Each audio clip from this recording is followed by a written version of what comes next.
اعوذ باللہ من الشیطان الرجیم، بسم اللہ الرحمن الرحیم۔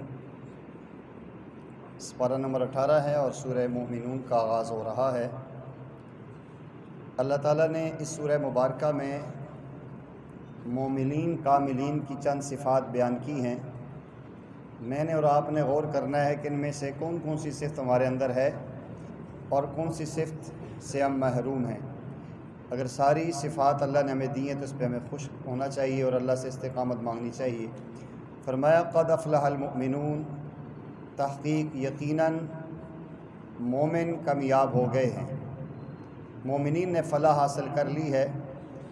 اب وہ مومنین کون ہیں؟ فرمایا الذین، وہ لوگ ہیں، ہم فی صلاتہم خاشعون، جو اپنی نمازوں میں خشوع اختیار کرتے ہیں۔ نمبر 2 والذین هم عن اللغو معرضون، وہ جو بیہودہ باتوں سے اعراض کرتے ہیں۔ نمبر 3 والذین هم للزکاۃ فاعلون، جو زکوٰۃ ادا کرتے ہیں۔ نمبر 4 والذین هم لفروجہم حافظون، جو اپنی شرمگاہوں کی حفاظت کرتے ہیں۔ نمبر 5 فمن ابتغى وراء ذلك فاولئک هم العادون، اس کے علاوہ جو اپنی بیویاں یا باندیوں کے علاوہ کسی کے وہ خواہاں نہیں ہوتے اور نہ وہ اللہ کی حدود سے تجاوز کرتے ہیں۔ والذین هم لاماناتہم وعہدہم راعون، اور وہ لوگ جو اپنی امانتوں اور وعدوں کا لحاظ رکھتے ہیں۔ والذین هم عن الصلاۃ یحافظون، صلاتہم یحافظون، جو اپنی نمازوں کی محافظت کرتے ہیں۔ نماز کی حفاظت یہ ہوتی ہے کہ اس کے ٹائم پہ پڑھنا، اس کے آداب اور شرائط کا خیال رکھنا۔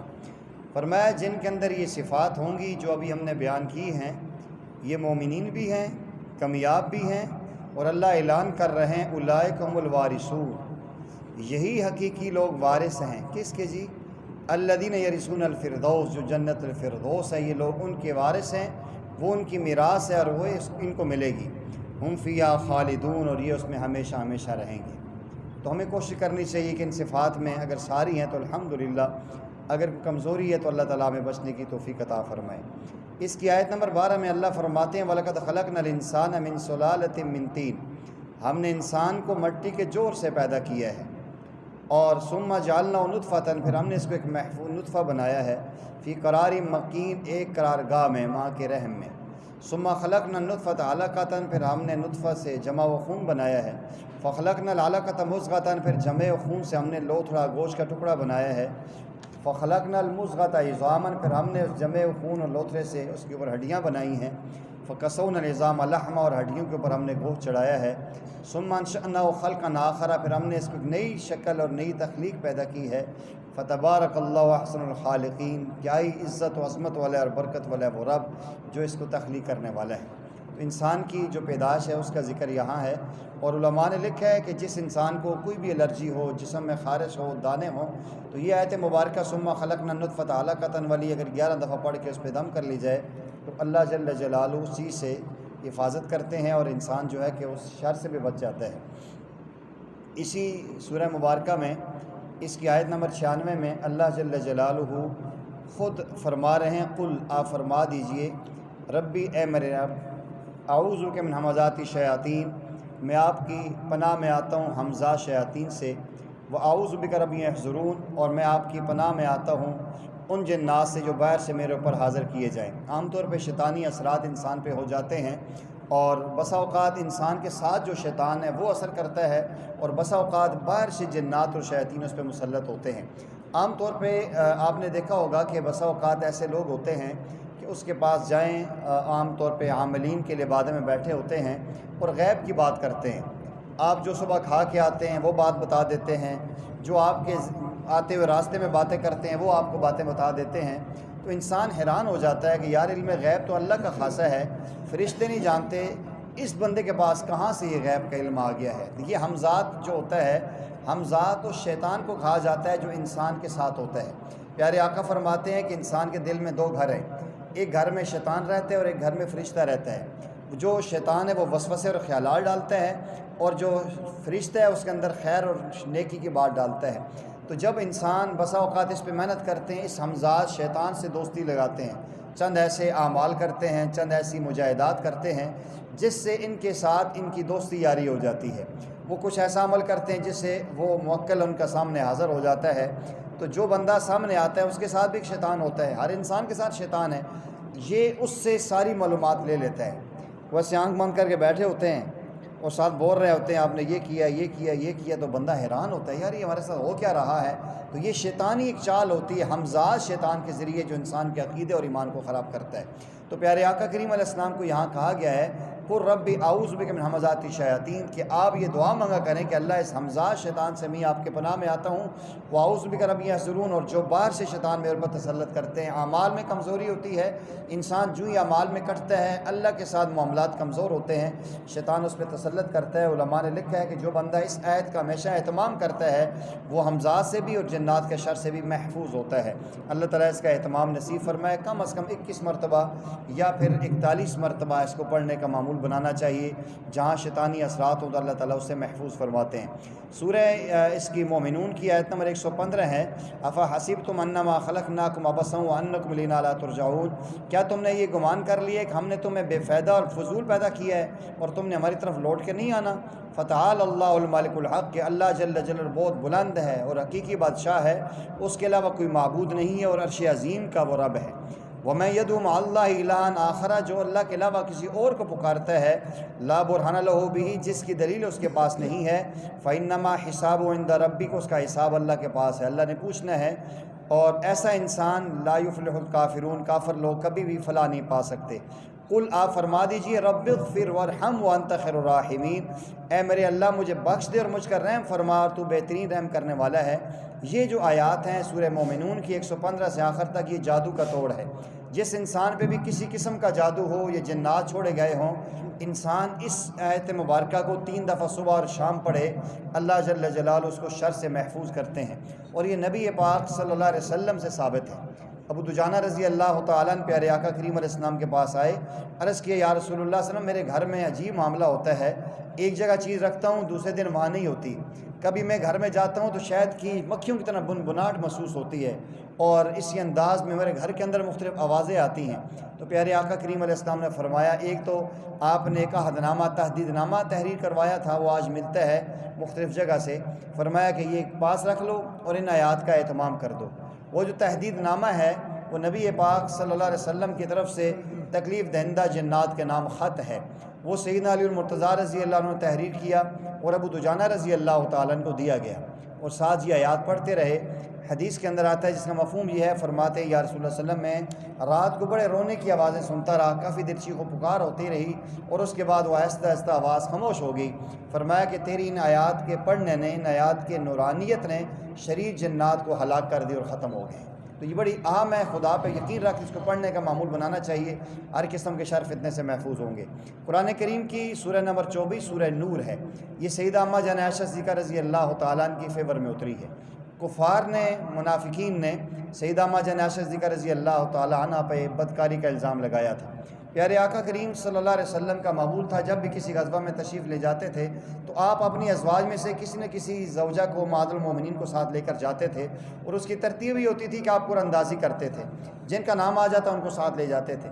تو سیدہ اماں عائشہ صدیقہ رضی اللہ تعالیٰ عنہ اس غزوہ میں آپ کے ساتھ تھی، تو آپ صلی اللہ علیہ وسلم نے ایک جگہ قافلے میں جا کر پڑاؤ ڈالا تو آپ قضاء حاجت کے لیے چلی گئیں۔ آپ ایک اونٹ کے قزاوے میں تھی، پردے کا آئٹم تھا اس کے اندر، اور جسم ہلکا پھلکا تھا آپ کا، تو آپ گئی وہاں، آپ نے وہاں قضاء حاجت کی۔ آپ کو نبی پاک صلی اللہ علیہ وسلم نے ایک ہار دیا تھا، تو وہ ہار کی اندھیرے میں وہاں گر گیا، تو اماں عائشہ اس کو ڈھونڈتی رہی، تو ان حضرات نے سمجھا کہ اماں عائشہ بیٹھی ہوئی ہیں اس قزاوے میں، تو انہوں نے اٹھا کے اونٹ پہ رکھا اور قافلہ چل پڑا۔ اب یہ قافلہ آگے چلا گیا، جب اماں عائشہ صدیقہ رضی اللہ تعالیٰ اٹھ کے آئی تو دیکھا قافلہ نہیں تھا، آپ وہیں بیٹھ گئیں۔ نبی پاک صلی اللہ علیہ وسلم کا معمول تھا کہ جب بھی آپ کسی سفر میں جاتے، اور یہ اصول بھی ہے سفر کا کہ جب کہ قافلہ جا رہا ہو تو اپنے 1-2 ساتھیوں کو پیچھے چھوڑتے ہیں۔ پیارے آقا ایک صحابی کو پیچھے چھوڑ دیتے تھے کہ ابھی ہم نے یہاں سٹے کیا ہے تو تم یہاں ٹھہرو، تو ہم آگے چلتے ہیں، اگلی منزل پہ ہم ٹھہریں گے، اس کے بعد پھر وہاں سے چلیں گے، اگر کوئی چیز رہ گئی، کوئی پیچھے سامان گر جاتا ہے، بلسا اوقات جلدی میں جاتے ہوئے، تو یہ پیچھے سے اٹھا کے لاتے تھے۔ تو یہ پیچھے سے آئے تو دیکھا کہ کوئی خاتون بیٹھی ہوئی ہیں، ایسے انہوں نے کپڑا اوپر کیا ہوا ہے، تو جو ہی انہوں نے انا للہ راجعون پڑھا تو اما عائشہ صدیقہ رضی اللہ تعالیٰ عنہ کی آواز پہچان لی. انہوں نے اونٹ بٹھا دیا. اما عائشہ اونٹ پہ بیٹھ گئی اور ان کو راتوں رات سفر کر کے یہ نبی پاک صلی اللہ علیہ وسلم تک پیچھے پہنچ گئے. آپ مدینہ پاک کی حدود کے قریب تھے.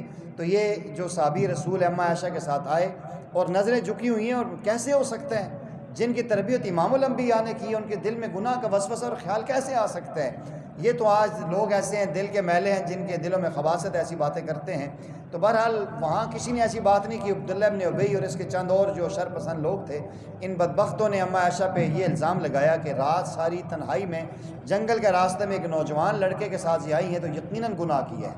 یہ الزام لگایا اور اتنا زیادہ پروپیگنڈا کیا کہ پورے مدینہ پاک میں یہ بات مشہور ہو گئی.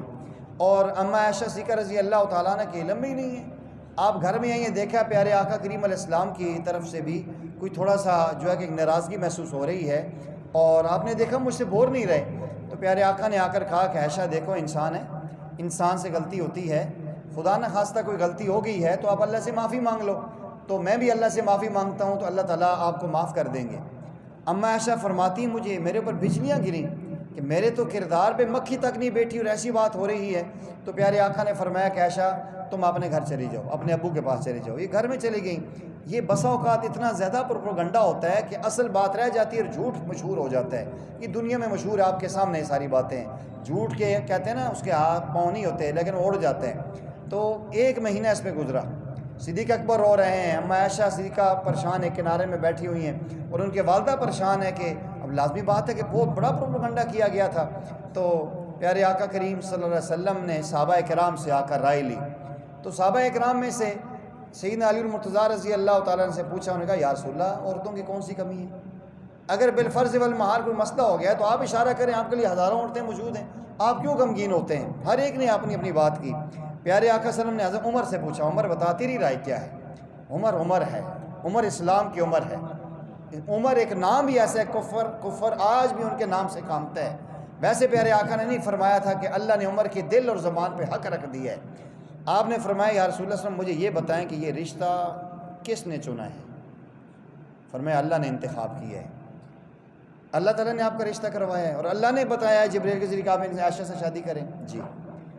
کہنے لگے یا رسول اللہ صلی اللہ علیہ وسلم آپ کے جسم پہ تو گندی مکھی نہیں بیٹھ سکتی, آپ کے قریب گناہ تک نہیں آ سکتا, تو آپ کے بستر پہ گندی عورت کیسے آ سکتی ہے؟ ناممکن ہے. سبحانک ھذا بہتان عظیم, میرے آقا یہاں پر بہتان لگایا بدبختوں نے. اما عائشہ پاک باز ہے, جیسے آپ پاک صاف ہیں, آپ کے حرم محترم میں آنے والی ہر خاتون پاک صاف ہے. آپ یہ ذہن سے نکال دیں کہ کسی نے ایسا معاملہ ہوا ہے. بہرحال اس سے پیارے آقا کو بڑی تسلی ملی. پیارے آقا کریم علیہ السلام گئے صدیق اکبر رضی اللہ تعالیٰ عنہ کے گھر میں. اب سارے نے ساتھ چھوڑ دیا, ماں پریشان, باپ پریشان, سارے لوگ پریشان ہیں. تو پیارے آقا کریم علیہ السلام آئے تو آپ کے اوپر وحی کے نزول کی کیفیت بنی. وحی آتی تھی ایسے محسوس ہوتا ہے جیسے زنجیر کو نا پتھر کے اوپر چلایا جاتا ہے, یا جس طرح شہد کی مکھیاں بولتی ہیں ایسے آواز آتی ہے. تو آپ ایسے ہوئے, سارے ڈر رہے ہیں, صدیق اکبر ڈر رہے ہیں, ہم کی اہلیہ ڈر رہی ہے کہ اللہ نہ کرے پتہ نہیں جبریل کیا پیغام لے کر آیا ہے. تو پیارے آقا کریم علیہ السلام نے رخ انور اٹھایا اور کہا عائشہ تمہیں مبارک ہو. اللہ اکبر. اندازہ لگائیے کہ جب ساری دنیا مخالف ہو جائے اس انسان پہ کیا ہوتا ہے. اما ایسا فرماتی میں تنہائی میں اللہ سے مانگتی تھی کہ اللہ آپ نے سیدہ مریم کے اوپر لوگوں نے کردار کشی کی کوشش کی, آپ نے ایک نومولود بچے کو بلوا کے گواہی دی, اللہ میری بھی گواہی آپ دے دیں کہ میں پاک صاف ہوں.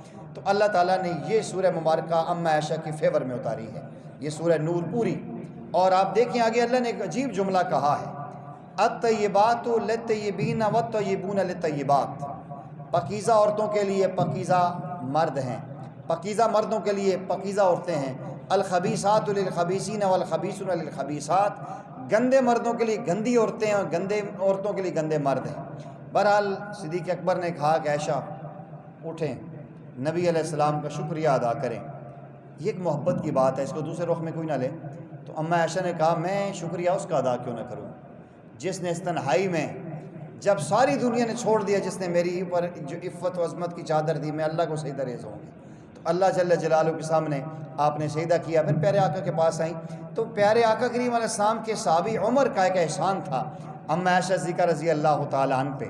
تو جب سیدنا عمر رضی اللہ تعالیٰ عنہ کی وفات کا وقت قریب آیا, آپ زخمی تھے, آپ نے اپنے بیٹے سیدنا عبداللہ ابن عمر کو بھیجا کہ جاؤ اماں عائشہ سے کہو میری دل میں تمنا اور چاہت یہ ہے کہ جہاں میرے دوست ابو بکر ہیں، جہاں میرے آقا حضور انور صلی اللہ علیہ وسلم تشریف فرما ہیں، اگر آپ مجھے اجازت دیں تو یہ 7 قبر کی جگہ میں بنا لوں۔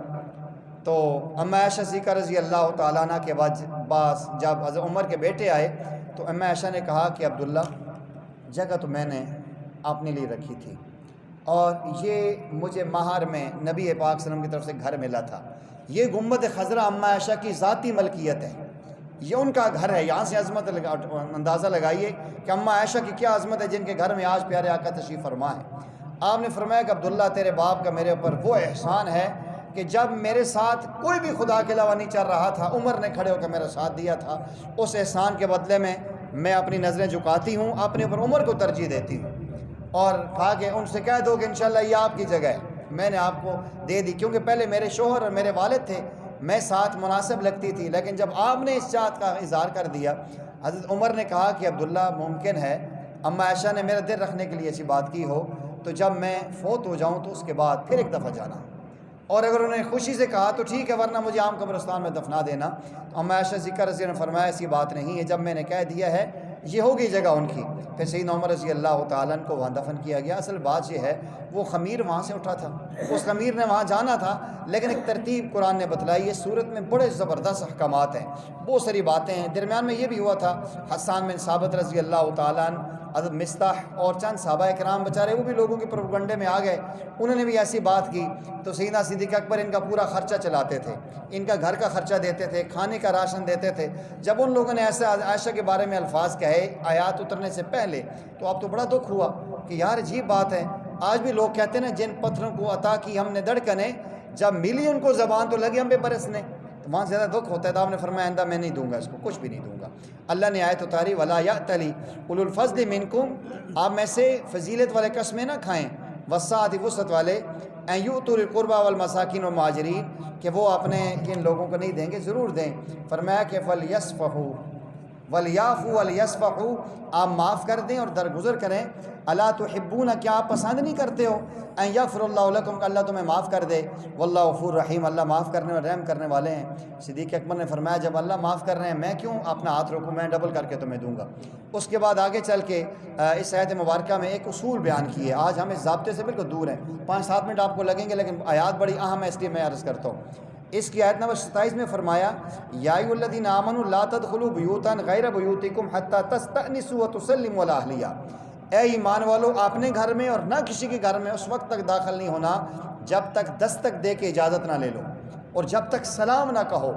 آج عام طور پہ ایسا ہوتا ہے کہ ہمیں پہلے تو دستک نہیں دیتے، دروازہ کھلا ہو تو دھکا مار کے سیدھا ہی اندر گھس جاتے ہیں، یہ انتہائی اسلام کے اصول کے خلاف ہے۔ جب بھی اپنے بھی گھر میں جاتے ہیں تو دستک دینی چاہیے، کھنگورا لگانا چاہیے اور السلام علیکم ورحمۃ اللہ کہنا چاہیے، اس کی برکت سے شیطان بھاگ جائے گا اور گھر کے اندر کبھی بھی پریشانی نہیں ہوگی۔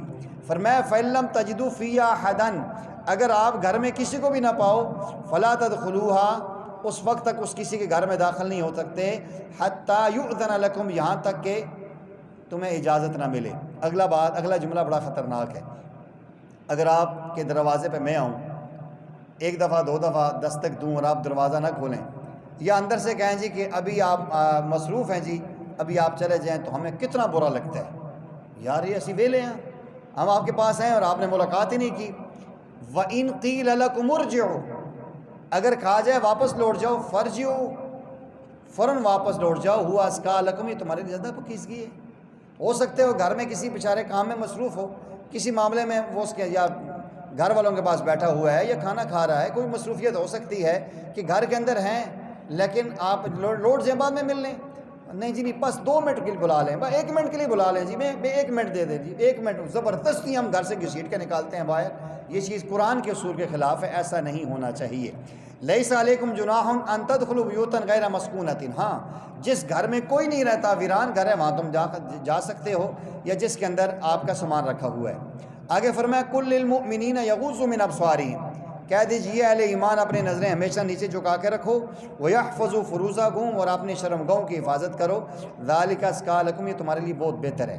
اور آگے فرمایا کل للمؤمنات، عورتوں کو بھی کہا کہ ایک تو اس کا خیال رکھیں، وَلَا يُبْدِينَ زِينَتَهُنَّ، بناؤ سنگار کر کے باہر نہ نکلو، الا ما ظہر منہا، مگر جو چھپ سکتے ہیں، وَلْيَضْرِبْنَ بِحُمُرِهِنَّ عَلَى جُيُوبِهِنَّ، اگر نکلنا بھی ہے تو اپنے گربانوں اور اپنے چہروں کے اوپر دوپٹہ کر کے نکلیں۔ وَلَا يُبْدِينَ زِينَتَهُنَّ إِلَّا لِبُعُولَتِهِنَّ، ہاں بناؤ سنگار ضرور کرو، میک اپ ضرور کرو ایک حدود میں رہ کے، إِلَّا لِبُعُولَتِهِنَّ، اپنے بال کے لیے، اپنے خامند کے لیے، اور او آبا، یا اپنے باپ ہیں، یا ایسے وہ سارے رشتہ داروں گنے ہیں۔